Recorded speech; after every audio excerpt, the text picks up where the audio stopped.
आप क्या कहना चाहेंगे? केजरीवाल कह रहे हैं, केजरीवाल को समन भेजा गया, केजरीवाल पेश नहीं हुए, लेकिन प्रोटेस्ट करने के लिए अपने समर्थकों के साथ आ गए, तमाम राज्यों से नेता को बुला लिया। तो क्या आप उनके कदम को सही मानते हैं?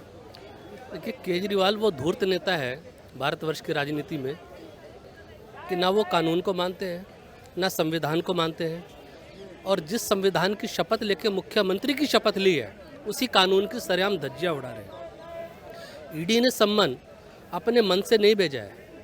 आम आदमी पार्टी में 7 लोगों का मंत्रिमंडल है, केजरीवाल को ही सम्मन क्यों भेजा, दूसरे मंत्री को सम्मन क्यों नहीं भेजा? इसका मतलब है जो शराब नीति थी, जिसके अंदर शराब, दिल्ली शराब घोटाले के आरोप केजरीवाल पे लग रहे हैं, तो अगर आपने कुछ नहीं किया है तो आप ईडी के सामने पेश हो जाइए। हम देश की जनता है भाई साहब, पत्रकार महोदय, और हम इन नेताओं का, कुछ नेताओं का आचरण भली भांति देख रहे हैं। एक्चुअली कहते हैं ना कि जो जनता होती है ना, वो एक सांड की तरह होती है।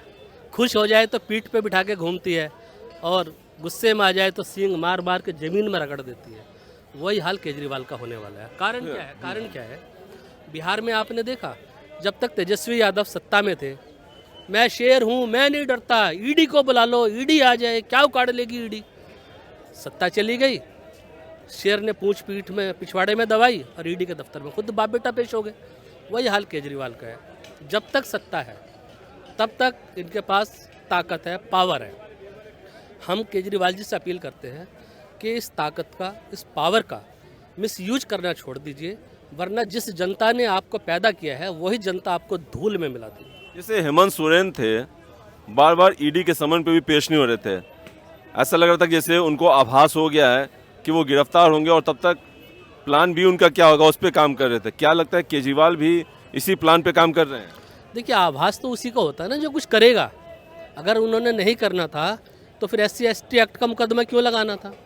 SC एक्ट के आप, ठीक है, उस क्षेत्र से आते हैं, आपका राइट बनता है, आप जिस पर मुकदमा कर सकते हैं, लेकिन एक संवैधानिक पद पे होने के नाते आपने अपनी नैतिक जिम्मेदारी नहीं समझी। तो मैं कह रहा हूँ कि केजरीवाल इतना लेट क्यों कर रहे हैं? क्या उनको भी लग गया कि उनकी गिरफ्तारी तय है, तब तक जो भी कुछ है हम क्या कर सकते हैं आगे, मेरे बाद अगर हम गिरफ्तार होते हैं तो कौन सीएम होगा, चलो इस पे बात उत करके फाइनल कर लेते हैं, इसलिए लेट थोड़ा समय लगाएं? देखिए, केजरीवाल सिर्फ अपना पावर दिखा के कि मेरे पास लोगों की ताकत है, बाहर से बुला लिए, किराए के टट्टू बुला रखे हैं इन लोगों ने, भीड़ इकट्ठी कर रखी है, दिल्ली का ट्रैफिक वायलेशन कर रहे हैं, दिल्ली की जनता को परेशानियां खड़ी कर रहे हैं अननेसेसरी। जो कार्य आपसे पूछा गया, भैया आपने चोरी की, हाँ जी मैंने नहीं की, ठीक है आपने बयान दे दो, आपको दिक्कत क्या है? ये भीड़ मजमा, ये क्यों, किस लिए किया जा रहा है? केजरीवाल बताएं ना इस चीज़ को, दिल्ली की जनता को बताएं। और केजरीवाल की गिरफ्तारी निश्चित है, मैं आपको बार बार बोल रहा हूँ, आज नहीं तो कल, कल नहीं तो परसों। बिल्कुल केजरीवाल को जाना तो उनको पक्का ही है, चाहे वो 24 के चुनाव के बाद जाए, चाहे आगे जाए, लेकिन जो किया है पाप, जो भी करता है आदमी, चाहे लालू प्रसाद देख लो, चाहे कांग्रेस जितने भी मतलब जाए, तो जो गलत करता है उसका भगवान भी ऊपर से वो बनाता है। तो क्या लगता है जो केजरीवाल जो बार बार बच रहे हैं, ईडी समन पे समन भेज रही है, वो समय पे समय लिए जा रहे हैं, तो वो भी क्या हेमंत सोरेन की तरह प्लान बी पे काम कर रहे हैं कि किसको बनाया जाए, तब तक ये पार्टियों से सलाह मशवरा करके तय कर लेंगे? मेन अपनी पत्नी को बनाने के चाह रहे हैं ना, केजरीवाल भी सोच रहे हैं, पर अभी हो सकता है सहमत नहीं बन पा रही हो, जैसे सोरेन का हुआ, अभी तक उनका सरकार नहीं बन पा रही है। ये चक्कर है केजरीवाल ये सत्ता पे रहा है ना, कोई आदमी अपने बिठा दे, उसके बाद जो मर्जी करे, तो इनका ये काम है। लेकिन अगर जाएंगे फिर बाहर निकलना इनका मुश्किल हो जाएगा, इसलिए छुप छुप कर रहे हो। लेकिन कट्टर ईमानदार बताते अपने को, लेकिन कट्टर बेईमान है केजरीवाल, और पूरा भ्रष्टाचार पार्टी इनके, मतलब जिस हिसाब से आए थे ये सत्ता में, एक भी उन्होंने कोई काम कुछ भी नहीं करा, दिल्ली का बर्बादी कर दिया उन्होंने। चंडीगढ़ में मेयर चुना हुआ और दिल्ली में प्रोटेस्ट कर रहे हैं, क्या मतलब बनता है? तो प्रोटेस्ट चंडीगढ़ में करना चाहिए था ना, वही बोल रहा हूं। दिल्ली के लोगों को ले जाके चंडीगढ़ में प्रोटेस्ट करते हैं। इसका मतलब क्या है? आपको भय है, आपको डर है, आपको लगने लगा है क्या मेरा अंत समय राजनीति का आ गया है, अब मुझे तिहाड़ जेल जाना ही पड़ेगा। केजरीवाल जैसे 56 नेता इस भारतवर्ष में पैदा हुए हैं, हर साल एक नया नेता पैदा होता है और परिवारवाद की राजनीति करता है।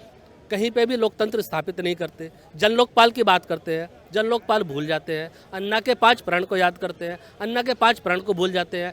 लोगों को लेके आए कि मैं परिवर्तन लेके आऊँगा। केजरीवाल कौन सा परिवर्तन दिल्ली में लेके आए हैं, हम ये दिल्ली की जनता पूछना चाहती है। परिवर्तन तो लेके आए, फ्री में शराब की पेटी वगैरह बांटी। हाँ, तो आज तक के इतिहास में देखिए ना, दिल्ली का स्वास्थ्य मंत्री जो पूर्व स्वास्थ्य मंत्री है वो तिहाड़ जेल में, दिल्ली का जेल मंत्री वो तिहाड़ जेल में, दिल्ली का पूर्व शिक्षा मंत्री वो तिहाड़ जेल में, दिल्ली का राज्यसभा सांसद वो तिहाड़ जेल में। इससे ज़्यादा परिवर्तन क्या देखना चाहती है जनता? दिल्ली की जनता से मैं आपके माध्यम से ये अपील करना चाहता हूँ, दिल्ली वालों, 3 करोड़ हम लोग हैं, हमने एक परिवर्तन के नाते भूलवश, गलती हर किसी से हो जाती है, केजरीवाल को चुन लिया।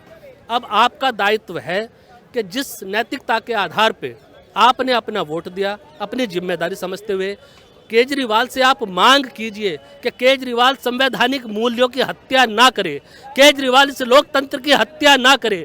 केजरीवाल अपने नैतिक मूल्यों को समर्पण करने की बजाय उनकी गर्दन मरोड़ के आत्महत्या करने पे तुले हुए हैं। तो हम नहीं चाहते कि केजरीवाल के अंदर जरा सी भी अगर नैतिकता बची है तो उसको सुरक्षित रखें, उनकी भविष्य की राजनीति में काम आएगा।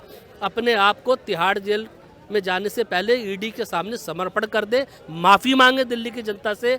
जो अगर घोटाला नहीं किया हुआ है तो ईडी आपको वैसे ही वापस भेज देगी जैसे पहले तेजस्वी को भेज दिया है। अच्छा, जो केजरीवाल लालू के लिए और कांग्रेस के लिए भस्मासुर बने हुए थे और आजकल उसी के साथ हाथ मिला के चुनाव लड़ रहे हैं लोकसभा का, तो क्या लगता है कि जो विधानसभा चुनाव होगा ये भस्मासुर जैसे खुद पे हाथ रख के भस्म हो गया था, क्या वैसे ही वो केजरीवाल का हश्र भी होगा दिल्ली में? तो होना ही है। देखो केजरीवाल ने 50 दिन की सरकार बनाई थी, कांग्रेस से मिलकर बनाई थी। अब आज कांग्रेस साथ गले मिल रहे, पहले सारे पावर सबको भ्रष्टाचार चोरी बताते थे, आज सारे चोरी इकट्ठा हो गए। अब चोरी से इकट्ठा हो गई मोदी जी को हराने के। मोदी जो काम कर रहे हैं देश के लिए वो और ये कभी सोच नहीं सकते। अब इनका जो काम है ये कुछ नहीं कर सकते।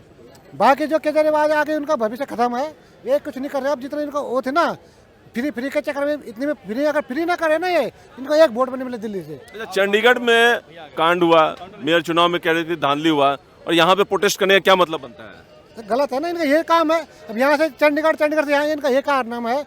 और लोग पता नहीं कैसे, मतलब समझना कैसे बिक जाते फ्री में, समझ नहीं आती। फिर कम से कम लोगों को अपने वोट का मूल्य समझना चाहिए और आगे कम से कम संभल के वोट दे, नहीं तो ये ऐसे बर्बाद करके पूरे। अच्छा, ये बताइए कि ईडी ने केजरीवाल को समन भेजा है, लेकिन केजरीवाल समन पे नहीं गए और प्रोटेस्ट करने के लिए एकदम हाजिर हो गए।